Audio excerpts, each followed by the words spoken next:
누가복음 1장 7절에서 17절.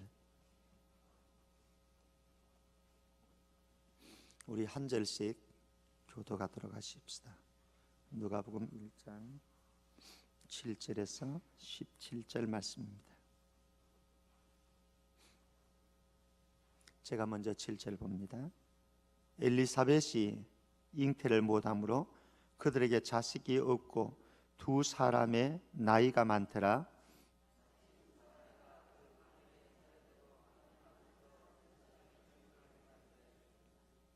제사장의 전례를 따라 제비를 뽑아 주의 성전에 들어가 분향하고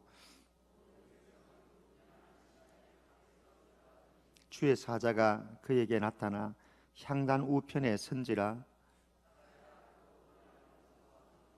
천사가 그에게 이르되 사가랴여 무서워하지 말라.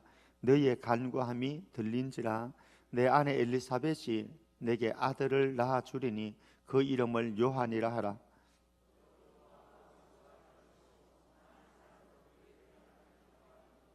이는 그가 주 앞에 큰 자가 되며 포도주나 독한 술을 마시지 아니하며 모태로부터 성령의 충만함을 받아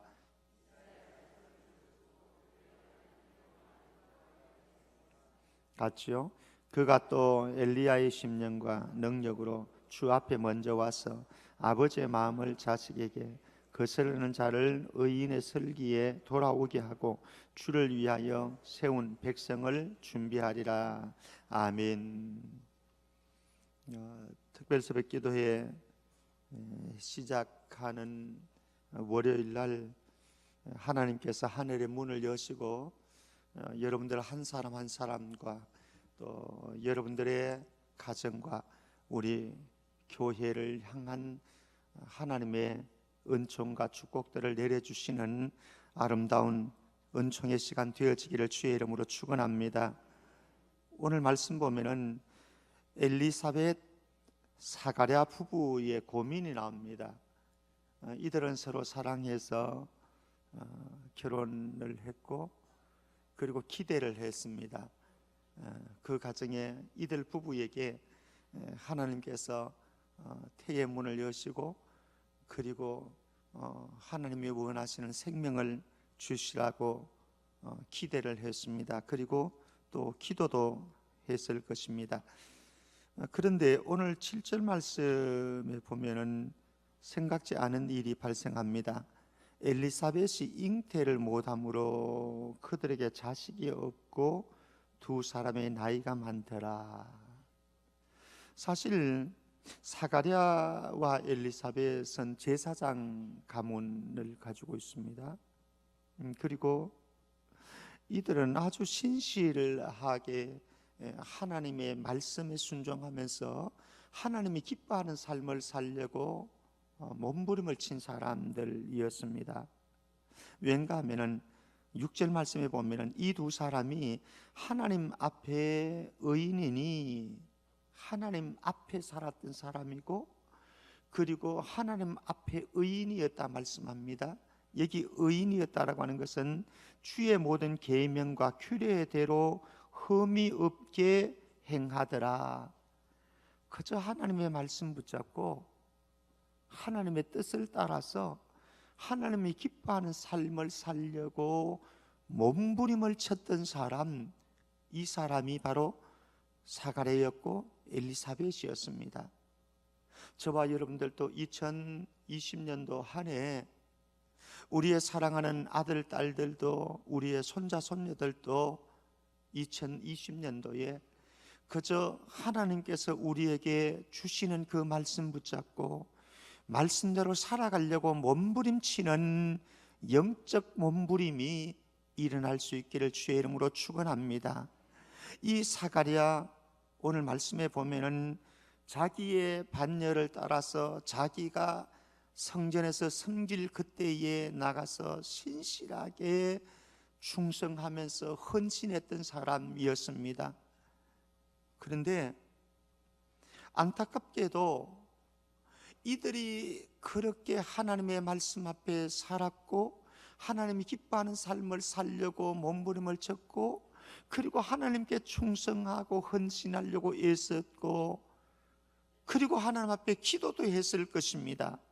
그런데 문제는 엘리사벳이 잉태를 못함으로 그들에게 자식이 없었고, 그런데 이게 1, 2년이 아니에요. 1, 2년이 아니고 두 사람의 나이가 많더라. 그러니까 참 지쳤을 거예요.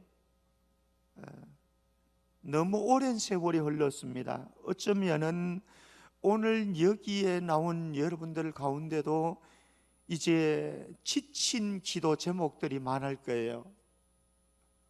정말 이거는 나의 사욕을 위한 것도 아니고 나의 개인적인 정욕을 채우려고 하는 기도도 아니라고 판단되어지고 그렇게 믿고 있고, 그래서 하나님이 기뻐하시는 뜻을 구한다고 구했는데도 불구하고 하늘에서는 아무런 징조가 보이지 아니하고 내 몸에도 우리의 현실에도 아무런 현실의 변화가 보이지 않는, 그래서 이제는 여보, 이제는 포기하자, 이제는 그만두자 라고 할 즈음이었을 것입니다.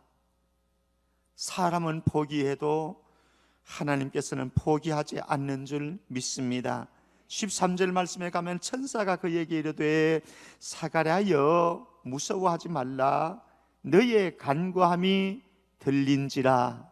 오늘 이 시간 어쩌면은 지쳐있는 기도 제목을 가지고 이 자리에 앉아있는 여러분들에게 하나님께서 사자를 파송하는 역사가 있기를 바랍니다. 너의 간구함이 들린지라. 여러분들의 마음의 소원의 간구가 하나님의 귀에 들려지는 하늘 보좌에까지 호소되어지는 은혜가 있기를 바랍니다. 그리고 엘리사벳이 아들을 낳을 것이라고 말씀합니다. 그 아들의 이름을 요한이라고 지으라고 말씀을 합니다. 그리고 14절 말씀합니다. 너도 기뻐하고 즐거워할 것이요 많은 사람도 그의 태어남을 기뻐하리니. 사랑하는 성도 여러분, 저와 여러분들이 하나님 앞에 올려드리는 이 기도, 하늘의 하나님께서는 귀를 먹지 않으신 줄 믿습니다. 꼭 들어주실 것이고, 이 나의 기도를 들으심으로 나에게 한량없는 기쁨과 즐거움이 찾아오는데, 이 기쁨은 나의 기쁨과 즐거움만 아니라 여러분들의 가정의 온 식구들도 함께 기뻐하고 함께 즐거워하는 기도 응답의 역사가 오늘 이 시간 우리의 특세 기간 속에 이루어질 수 있기를 주의 이름으로 축원합니다. 20절 말씀에 보면은 이렇게 말씀합니다. 보라, 이 일이 되는 날까지 내가 말 못하는 자가 되어 능히 말을 못하리니. 여기 왜 이렇게 되어지느냐, 사가라가 벙어리 된다는 말씀이거든요. 왜 이렇게 되어지느냐, 18절 말씀 보면 사가랴가 천사에게 이르되 내가 이것을 어떻게 알리오, 내가 늙고 아내도 나이가 많으니이다. 계산해 보니까 안 나오는 거예요. 계산해 보니까 주시려고 하면은 진작 주시지. 결혼한 지 1년 되어서 주시지, 2년 되어서 주시지. 이제는 포기 단계입니다. 포기. 지쳤습니다. 기도도 지쳤습니다. 마음도 지쳤습니다. 그래서 이제는 여보 그만하자, 이제는 그만하자, 포기할 때가 됐나 보다, 하나님 안 주시려고 하는가 보다 라고 했는데, 천사가 가브리엘 천사가 찾아와서 아니야 준다라고 그러니까, 그리고 그를 통해서 큰 일을 이루어 주실 것이다 라고 말씀하시니까 이게 무슨 이야기입니까? 도대체 내 나이가 몇인데 아내 나이가 몇인데 무슨 이런 일이 이루어질 수가 있습니까? 말도 안 되는 소리입니다. 그러나 그것을 통해서 불신앙 때문에 사가랴는 벙어리가 되었지만 20절 말씀에 이는 내가 내 말을 믿지 아니함이거니와 때가 이르면 내 말이 이루어지리라 하더라. 때가 되면은 마침내 하나님이 움직이는 시간이 반드시 있습니다. 그때까지는 답답할 수도 있습니다. 그때까지는 지칠 수도 있습니다. 그러나 하나님이 움직이시는 때를 바라보면서 오늘도 여전히 하늘의 하나님 앞에 여러분들의 아픔과 여러분들의 고통과 여러분들의 번민과 여러분들의 아픈 현실의 문제를 하늘의 보좌로 올려드려서 하나님께서 움직이시는 은혜가 있기를 주의 이름으로 축원합니다. 우리 주제 말씀입니다. 시편 44편 26절 따라해 봅니다. 일어나 우리를 도우소서. 일어나 우리를 도우소서. 우리를 구원하소서. 이 역사가 기도하는 여러분들에게, 여러분들의 가정에, 우리 교회에, 이 민족 아래 꼭 이루어지기를 주의 이름으로 축복합니다. 시편 86편 7절 말씀에 나의 환난의 날에 내가 주께 부르짖으리니 주께서 내게 응답하시리다. 주께서 내게 응답하시리다. 누구에게요?